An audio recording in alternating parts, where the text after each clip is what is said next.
What if I told you that the knee pain keeping you from your morning walk, from kneeling at church, from getting down on the floor with your grandchildren is not actually coming from your knee?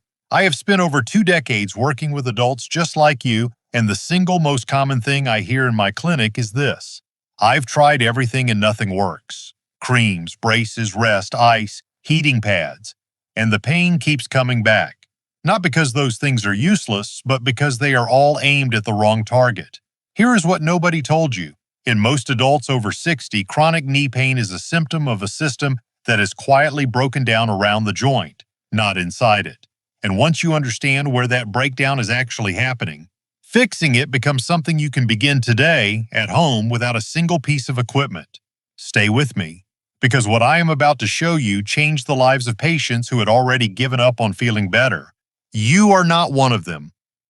Not yet. Before we dive in, if you haven't subscribed yet, I recommend you hit that button and turn on the bell so you never miss another health tip made just for you. If you enjoy this video, type 1 in the comments. If not, type 0 to let me know how I can make better content for you. Why your knees hurt, and it's not what you think. Here is something I have told thousands of patients over my career, and every single time, I watch their expression change. Your knee pain is usually not a knee problem. I know that sounds strange. The pain is in your knee. The stiffness is in your knee. So, of course, that must be where the problem lives. But here is what most people are never told. Your knee is what we call a passive joint. It only bends and straightens. It does not decide where it goes or how much pressure it absorbs. That job belongs to the muscles above and below it, or your hips, your quadriceps, your glutes, and your calves. When those muscles are strong and balanced, your knee stays properly aligned on every step, every stair, every time you lower yourself into your favorite chair. But when those surrounding muscles weaken, which happens gradually, quietly, often without a single dramatic injury, your knee begins to carry a load it was never designed to carry alone. The cartilage grinds, the joint swells, and you wake up one morning thinking your knee just gave out on you. It did not give out. It gave up waiting for help. This is actually good news, because we can give it that help. And the first place we start is with the muscle that shuts off the fastest and causes the most damage when it does. Exercise 1. The quad wake-up press. Picture this. It is 6:30 in the morning. You have been lying still for 7 or 8 hours. Your bedroom is quiet, your body is warm, and the moment you swing your legs over the side of the bed and stand up, your knees feel like they belong to someone 20 years older. That first step toward the bathroom is the worst one of the day. Stiff, uncertain, almost like your legs forgot overnight how to do the one thing they have done your entire life. That is not just aging. That is a muscle that has gone completely silent. The quadriceps, the large muscle group running along the front of your thigh, is the primary support system for your knee joint. Every time you stand, walk, climb a step, or lower yourself into a chair, your quad is supposed to fire first and absorb the load so your knee does not have to. But after hours of sleep or long stretches of sitting, that muscle essentially goes offline. The signal between your brain and your thigh gets quiet. And when you stand on a quad that is not yet awake, your knee joint takes the full impact without any protection. That is not a design flaw. That is a communication problem. And we can fix it before your feet even touch the floor. Here is how you do the quad wake-up press. Stay lying on your back right there in bed. Keep both legs straight. Now press the back of one knee firmly down into the mattress beneath you as if you are trying to flatten it completely. You will feel the muscle on the front of your thigh tighten and harden. That is exactly what you want. Hold that contraction for a full 5 seconds, then let it go completely. When you release, really release. Let the thigh go soft.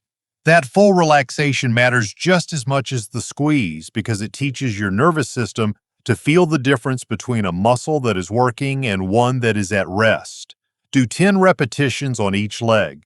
If that feels comfortable, build up to 2 sets over time. What you are doing is not just exercise. You are restoring a conversation between your brain and your muscle, one that gets interrupted every single night and needs to be restarted every single morning. Physical therapists call this neuromuscular reactivation. You can simply call it the reason your first steps start feeling safer within days of doing this consistently. No equipment, no floor, no special clothing, just you, your bed, and 4 minutes before the day begins. Now, waking up the quad is the foundation, but a quad working in isolation is only half the story. The next exercise takes that same muscle and teaches it to do something far more important. Hold your knee steady while your body is actually moving through space, and that is where real confidence begins. If you're still watching and finding these insights helpful, please comment number 1 below to let me know you're with me. Now let's move on to point number 2. Exercise 2. The supported mini squat. Most people over 60 have made a quiet decision they do not even realize they made. Sometime in the last few years, without announcing it to anyone, they stopped bending their knees. Not all the way, just enough. Enough to choose the higher chair. Enough to avoid the lower shelf. Enough to step into the tub more carefully, reach into the dryer a little differently, sit down onto the couch in a way that keeps the knees from bending too far. It feels like caution. It feels like wisdom. But what it is actually doing, slowly and silently, is teaching your body that bending is dangerous. And your nervous system is an excellent student. When you consistently avoid a movement because it hurts or because you fear it might, your brain begins to treat that range of motion as a threat. The muscles that control it stop being recruited. The joint stiffens from disuse. And the next time you are forced to bend, stepping off a curb, getting into a low car seat, picking something up from the floor, the knee is neither prepared nor protected. That is when injuries happen, not during exercise, during ordinary life. The supported mini squat exists to break that cycle gently, safely, and on your terms. Stand facing your kitchen counter, your bathroom vanity, or the back of a sturdy chair that will not slide. Place both hands lightly on the surface, not to hold yourself up, but simply for reassurance. Feet about shoulder width apart, toes pointing forward or turned just slightly outward, whichever feels natural for your hips. Stand tall first. Take a breath. Then slowly bend your knees and send your hips backward, as if a chair 6 inches behind you is asking you to sit down, but you have decided not to quite yet. Go down only 2 to 3 inches. Your heels must stay flat on the floor.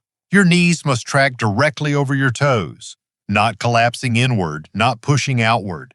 Then press through your feet and return to standing with full control. Do not lock your knees at the top. Keep a soft, slight bend and go again. Start with 8 repetitions. If that feels solid and pain-free, work toward 10. What makes this exercise so valuable is not the depth. It is the repetition of a controlled, trusted bend. Every smooth repetition tells your nervous system the same thing. This movement is safe. I am in control. My muscles are ready. Over days and weeks, that message accumulates, and what used to feel uncertain starts to feel ordinary again. You should feel this in your thighs and hips.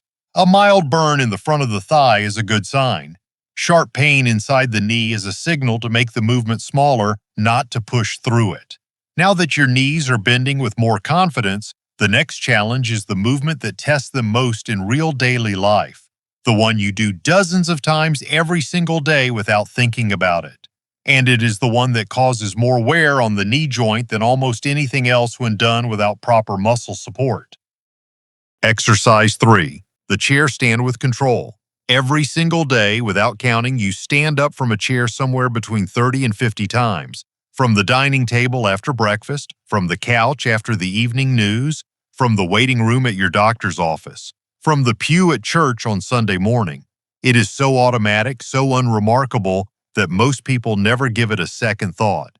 But I want you to pay attention to it the next time it happens, because what is happening in your knees during those 3 seconds of standing up is quietly telling you everything about why they hurt. Watch someone with weak quad and hip muscles stand from a chair, and you will see it immediately. The body rocks forward once, twice, sometimes 3 times to build momentum. The hands press hard into the armrests to compensate for what the legs cannot do alone. And in that final push upward, the knees take a sharp, uncontrolled load. Cartilage compressing unevenly, joint grinding where it should be gliding. Multiply that by 40 times a day, 365 days a year, and you begin to understand why so many people in their 60s and 70s develop knee pain that seems to have no single cause.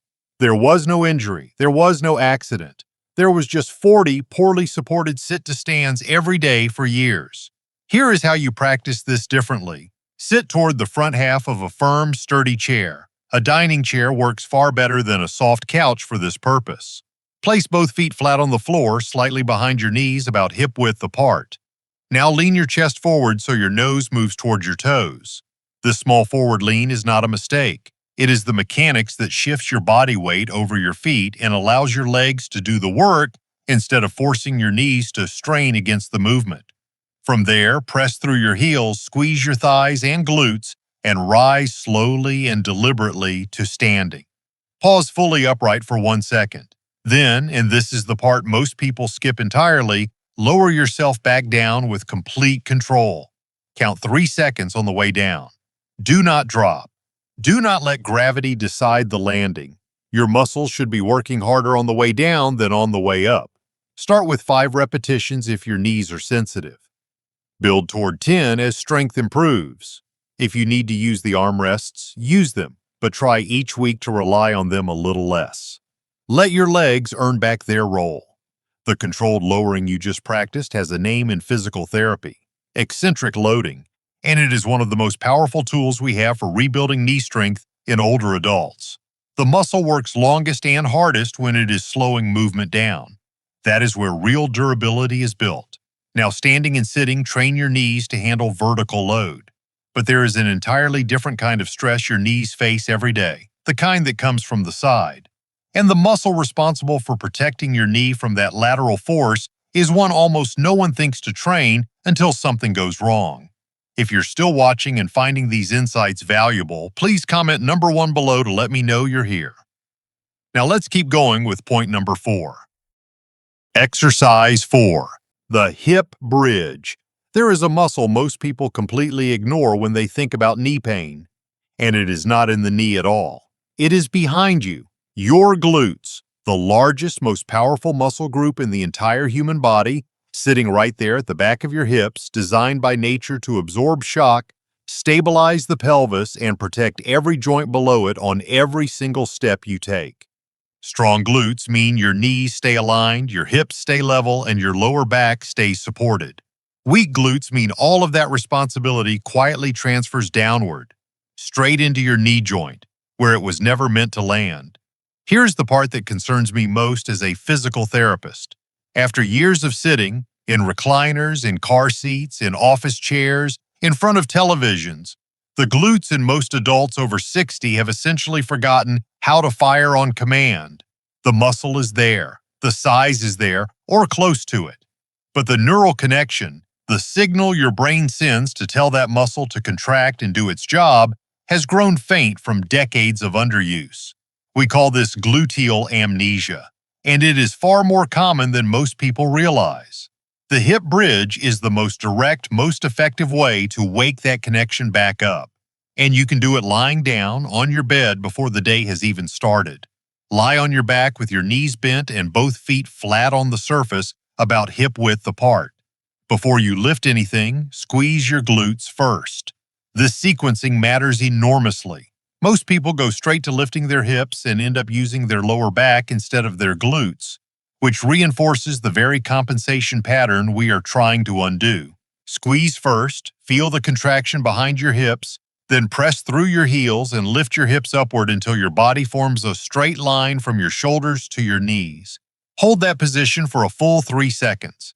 At the top, squeeze your glutes as firmly as you comfortably can. Then lower slowly, vertebra by vertebra, back down to the surface.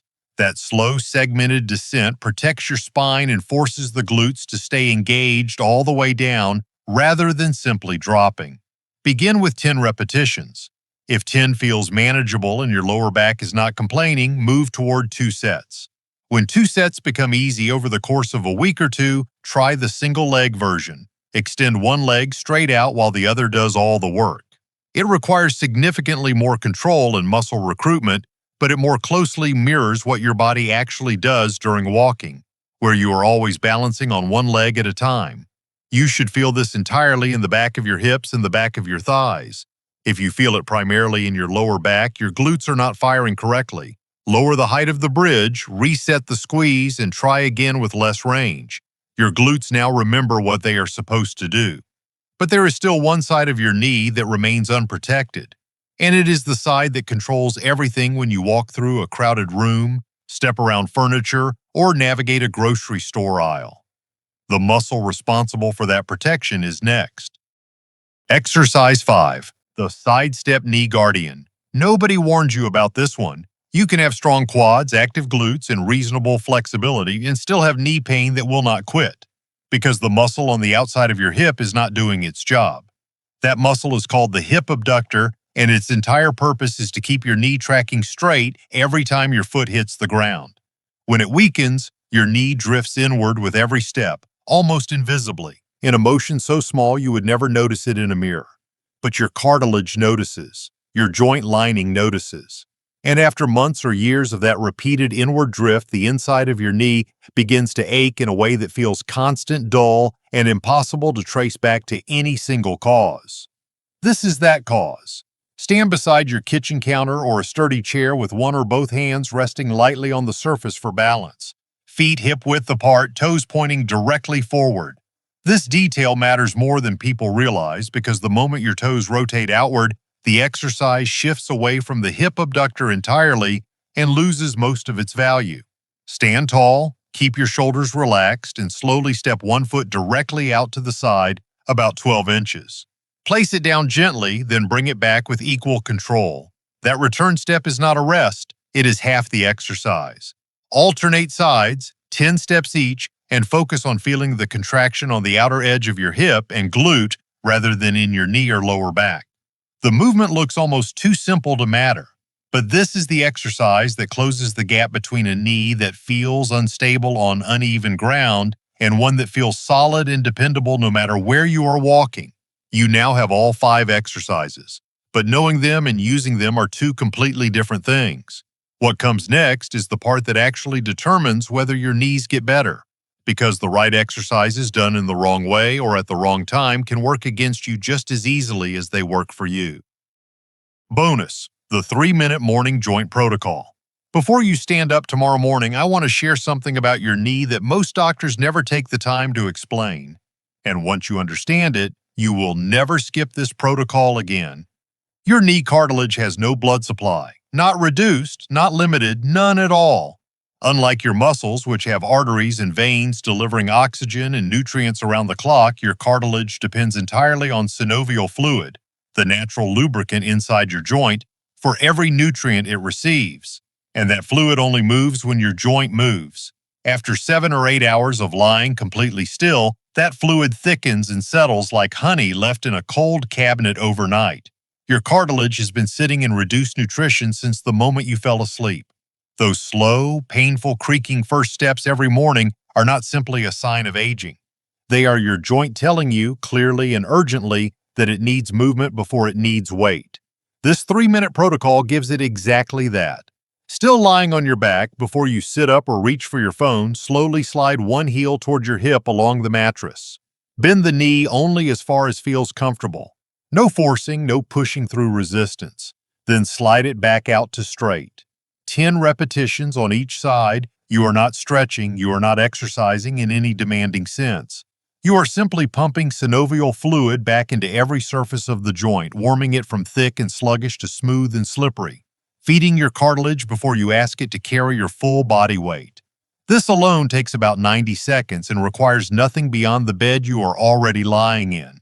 Once you are sitting at the edge of the bed, do 10 slow, full ankle circles in each direction on both feet, clockwise, then counterclockwise.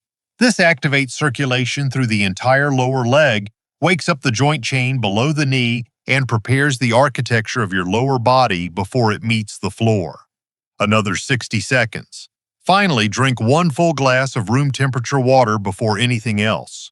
Not ice cold, room temperature is absorbed significantly faster by your stomach lining.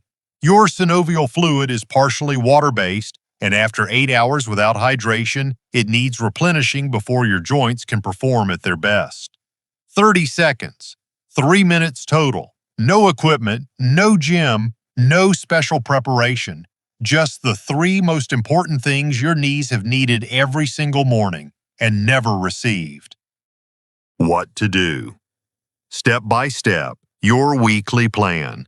Knowing 5 exercises is not the same as having a plan, and without a plan, most people do well for 2 or 3 days. Then life gets in the way, the routine falls apart, and 6 weeks later, they are back to the same pain wondering why nothing ever works for them. That is not a willpower problem. That is a structure problem. So let me give you the structure. For the first 2 weeks, keep it simple and keep it sustainable. Every morning, before your feet touch the floor, do the quad wake-up press and the heel slides from the morning protocol. 10 repetitions each leg, both exercises, 4 minutes total. That is your non-negotiable foundation. Do not skip it. Do not replace it with something harder because you feel good one morning. Consistency at this stage matters far more than intensity. Starting week 3, add the chair stand with control and the hip bridge. Both can be done right after rising before breakfast in about 10 minutes total.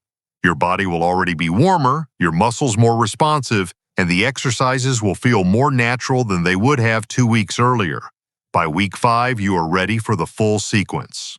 All 5 exercises, the morning protocol, and the sidestep knee guardian added into your afternoon, even just while waiting for lunch to heat up or standing at the kitchen counter. The entire daily investment at this stage is under 20 minutes. 3 signs that tell you the plan is working. Your first steps in the morning feel less stiff by day 4 or 5. Standing up from your chair requires noticeably less effort by week 2, and somewhere around week 3 you realize you walked through an entire errand without once thinking about your knees.